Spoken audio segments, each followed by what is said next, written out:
Well, last Sunday we started as a parish our first sermon series, and you will learn that I tend to like to preach in series, and I try to vary from something that's topical to something that is biblical, and I do take information from many of you. You filled out surveys a few weeks ago, and I want you to know that all those surveys are now on paper. They're soon to go on my computer, and they will be there. And last Sunday, I used references from author and apologist Lee Strobel. And if you don't know Lee's story, you really need to do that. You need to pick up his book, A Case for Christ and A Case for Faith. Particularly if you're at any stage, if you grew up in the church and you thought the church was church, or if you didn't grow up in a church and you're just wondering what church is all about, this is from a man who was editor of the largest newspaper in Chicago, and his goal was to prove that God didn't exist. In his words that I used last Sunday, he talked about doing a survey and finding out the number one question that someone would ask God, which our sermon series is Don't Be Afraid to Ask. And I don't want you to be afraid to ask. Some of us were raised being afraid to ask. Don't ask God, because that means you might doubt. Really? Because the apostles never doubted, right? Then you better read again. All right? So we asked these questions, and I picked three for this series. And last week was, why do people suffer? Do you want to know, in a nationwide study, what Lee Strobel found was the number one question that people would ask God? Why do people suffer? You want to know what the number one on my survey said, what's your biggest God thing? You want to know what the number one answer was? Why do people suffer? Yeah. So I do listen a little bit. This morning is, how did I get my prejudice? How did I get rid of my prejudice? And I know it's Howard County, and we choose civility, and we have everyone is gifted and talented and wonderfully artistic and athletic, and no one has any issues, even to the point that I saw yesterday that one of the folks related to our campus here had posted, apparently in front of in the old firehouse, there was a sign acknowledging the number of opioid overdoses in our county and the number of deaths. And there's people, some who are offended that we would post that for people to see right on Washington Boulevard, old Washington Boulevard, in front of the firehouse. Wow, yeah, because we don't have problems in Howard County, right? We're different. We may be different, but we have problems, okay? I want to open this morning with a few things. I promised not to be too long. It was interesting talking to Pastor Sarah before we made the transition. She said, I sometimes preach ridiculously too long. And I said, well, I'm going to be in good shape because I say the same. So, but I want to share with you that this past year at Fellowship of Christian Athletes, which is, I have a lot of background with them, and we got to hear Ben Watson, used to be tight end with the Ravens. He won a Super Bowl with the Patriots his rookie year, and he and his wife, who is Kirsten, were at FCA this past year, and they shared some things in their testimony. And Ben wrote this book right after kind of the Ferguson event, and Ben talks in here, and you'll see in a minute some things that I want to share. He says, at some point while I was playing and I was preparing to play on Monday Night Football, the news broke about the decision at Ferguson.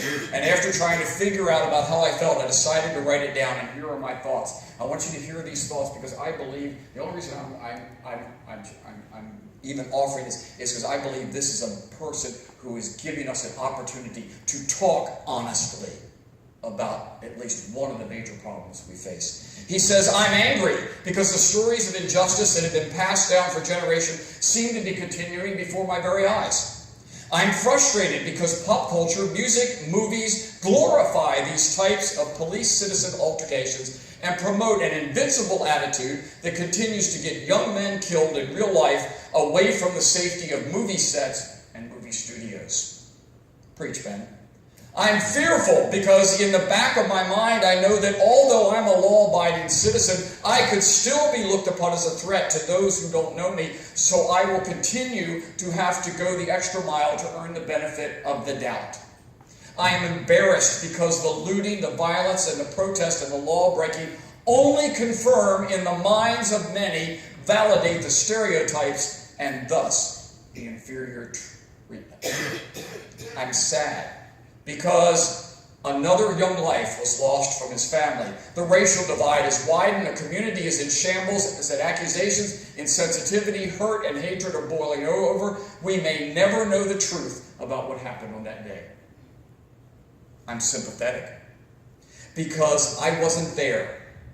So I don't know exactly what happened. Church, are you hearing these words?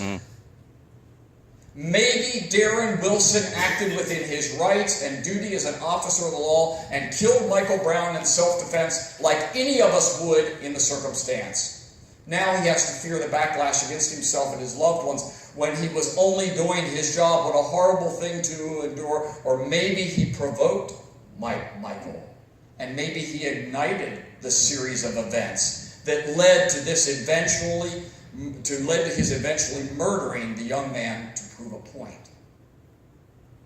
Ben says, I'm offended because of the insulting comments I've seen that are not only insensitive but dismissive to the painful experiences of others. And then he says, I'm confused because I don't know why it's so hard to obey a policeman. You will not win. I don't know why some policemen abuse their power. Power is a responsibility, not a weapon to brandish and lord over the populace. I'm introspective, he says, because sometimes I want to take our side. Hear this, church. I want to take our side without looking at the facts in situations like these. Sometimes I feel like it's us against them. Sometimes I'm just as prejudiced as the people I point fingers at, and that's not right. How can I look at white skin and make assumptions, but not want assumptions made about me? That's not right. Ben says he's hopeless because I've lived long enough to expect things like this to continue to happen.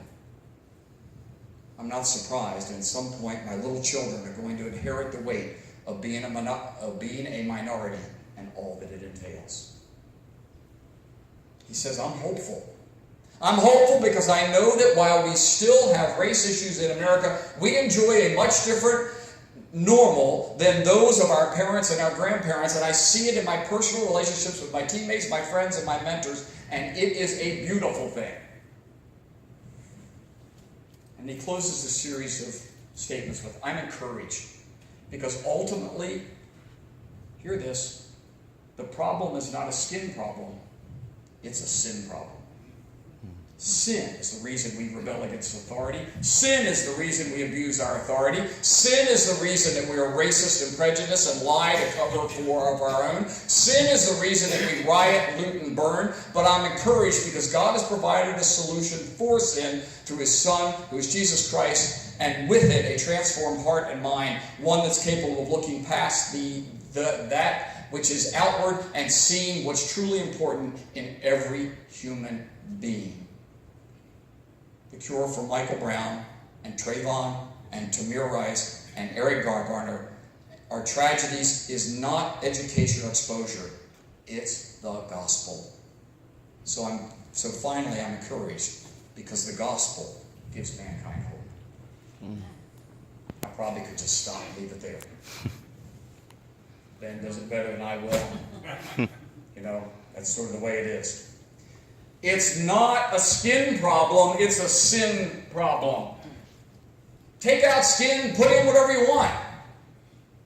But we've reached a point in 2018, and no, science will figure it out, politics will figure it out, the government will take care of it. And we all laugh, yet we all run to the ballot box to elect the next savior of our community. We do it. We go seeking someone else to fix the problem that we're part of. Ben and Kirsten hit it right on the head.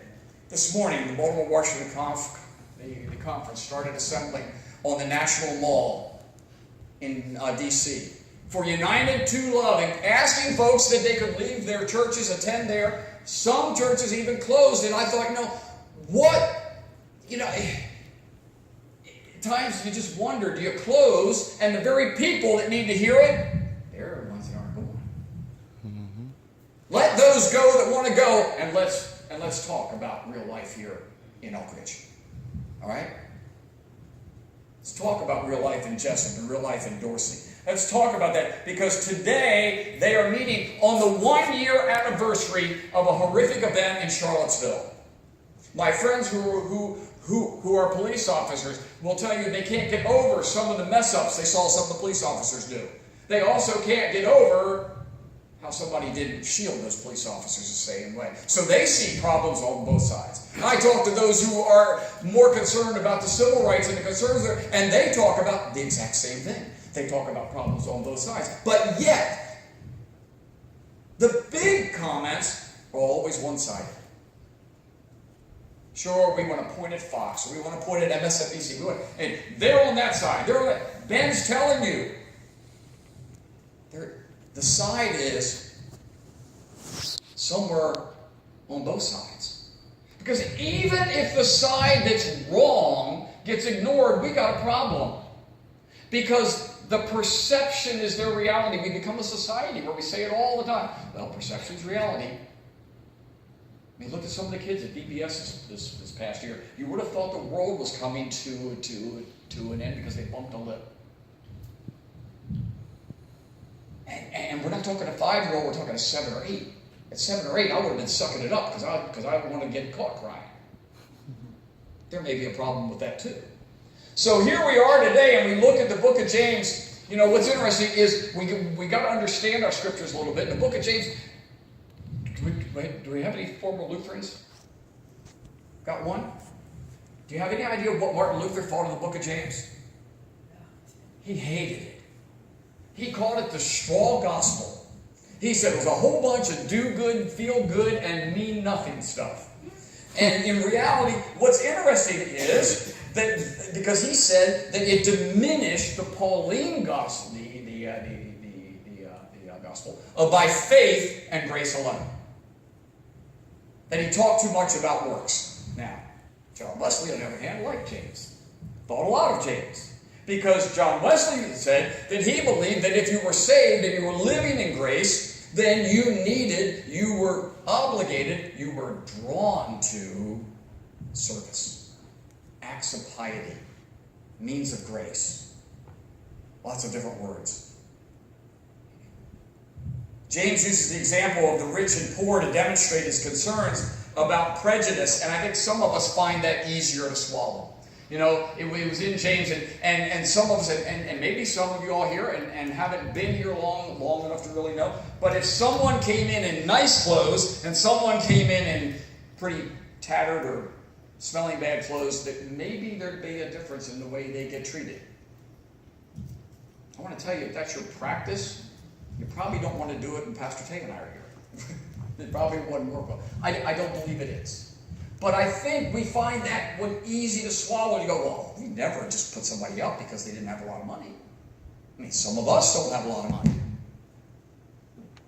I mean, I look at giving at the other churches, and when I look at the giving, and I see at particularly one of the campuses where almost half the church hardly gives anything. So I have to look, is that a spirituality or is that a financial one? I found out a lot of it's financial. In other cases, it's spiritual.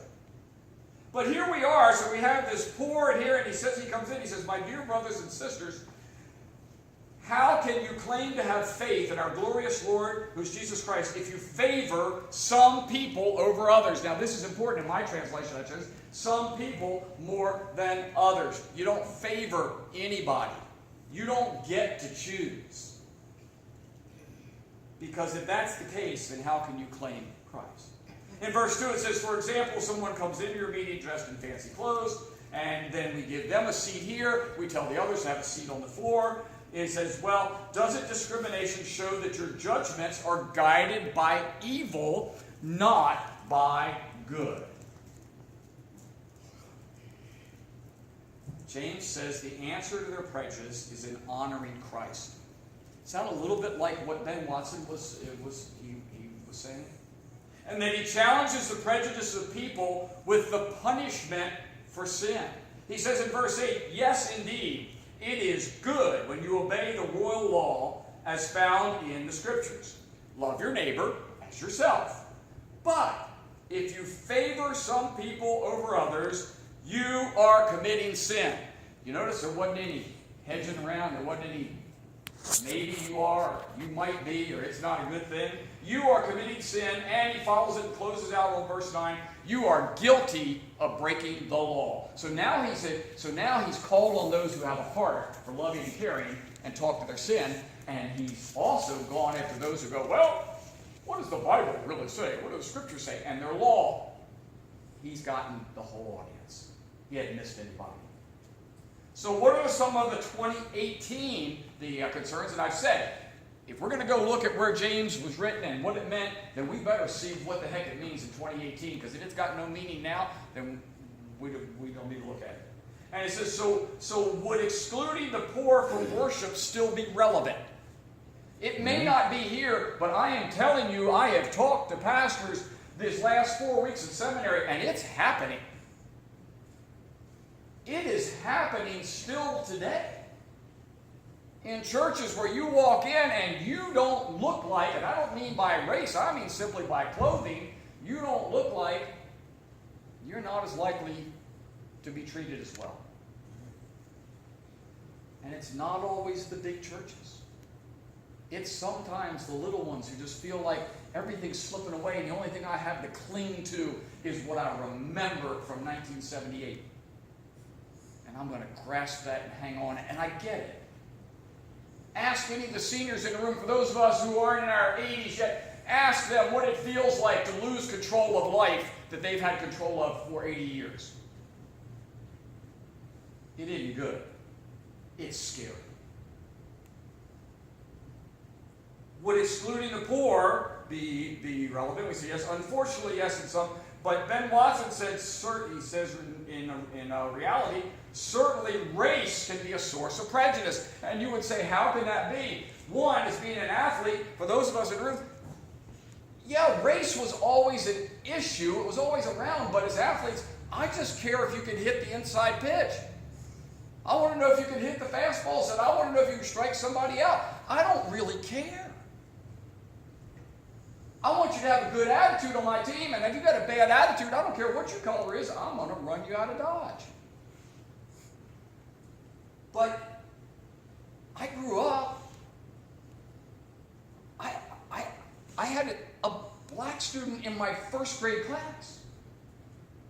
I don't know anything else. Yet, when I go to Towson University, Baltimore County, and Montgomery, by the way, the last county to desegregate.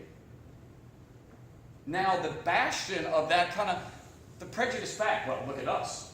Whoa. So where were you in 1961 when I was in first grade? The honest challenge that I hear from Ben and we hear from others is that prejudice does not belong to one race. It does not belong to one gender. It does not belong to one ethnicity, one socioeconomic group. Prejudice is in all groups, and at the time that you decide that you're free from prejudice, you better check yourself in the mirror. That's like when you find that perfect church, don't ever go worship there because you're going to ruin it. That's Rick's message to Rick. Okay? Well, you better go check yourself in the mirror, because when you've decided that only women or only men are prejudiced, when only one race or another race, when only one age or another age are prejudiced, then you are missing the message. You're part of the problem. I'm part of the problem. Been there. I'm not exempting myself at all. There was another author, his name is John Piper. He writes in a book called Bloodlines and Race, Cross, and the Christian. And he says that life depends on generalizations, especially like the following. We've gotten that way. We want to make phrases and words the big deal. You're generalizing. Do the majority of men that you know not ask for directions? Yes. Are there men that you know that do ask for directions? However, generally speaking, men don't ask for directions. Own it, men. You may be one of those. Man, I used to pull off the road because I hated being lost. I got 3 GPSs. Yeah, right. You know, And they still don't help you. right? So here we are. So he goes on his book and he says, you form a generalization that the I-35 bridge over the Mississippi in Minneapolis is safe. You've crossed it 1,000 times. It is a bridge. It is a state highway. It's safe. Yet, on August the 1st of 2007, you make the judgment to cross it. It collapses. Probably your judgment was wrong. But it was not a sinful one. He said that generalization was warranted. There are generalizations that are warranted. Teachers in a room, do we make any generalizations? Don't you be quiet. I know that. Yes, we do. So he says that Jesus doesn't condemn generalizations. In fact, he says in Matthew, he made a statement about the Pharisees knowing that the red sky at night meant that the weather was going to be good in the morning. But they couldn't understand what he was saying. It was a good generalization to know that the red sky at night was a sailor's delight. A red sky in the morning, sailors take warning. Those are good generalizations. We get wrapped around and we've got to march, and we should march in D.C. Not saying that we should have this, but are we doing something? That's where I am. So Piper says his point is that generalizations, there's a fine line, though, between legitimate and probably. We can make some general statements about foods. But I'm married to a woman who grew up in southwestern part of Virginia, and had you not looked at her and seen her, you would swear that maybe she grew up in North Carolina soul food. Because that's what she ate, because that's what poor people ate. Didn't have anything to do with color. So my concern is to plead to you to not to let the legitimacy of probability be judged. This function in your heart as a subtle and self-justification for your practice. Because we take those generalizations. See? That's what Ben said. He said the looting and the fires and all was reinforcing to those who disliked him the most. See? I told you it was true. Ask some of the police officers and firefighters in the room about the neighborhoods they had to go into, and they knew before they went in that they didn't want to go there. And yet, if you'd asked them, they would tell you that there was a young man or woman in there they knew who was a good person. Without wandering too far from my story there, we're going in. So here we are. So Piper says there are 5 things that should indicate your generalization is prejudice. He says we want a person to fit a negative generalization, and that it's either inaccurate or it is accurate. It's accurate. That we formed about a group. We want them to fit it. If we're doing that, it's a problem. We assume that statistically a true negative, generalization is true of a particular individual in the face of evidence that is to the contrary. He says we treat all members of the group as if it was characterized by the one negative. Or even the majority negative. It could be the majority, but don't treat them all that way. Find out individually.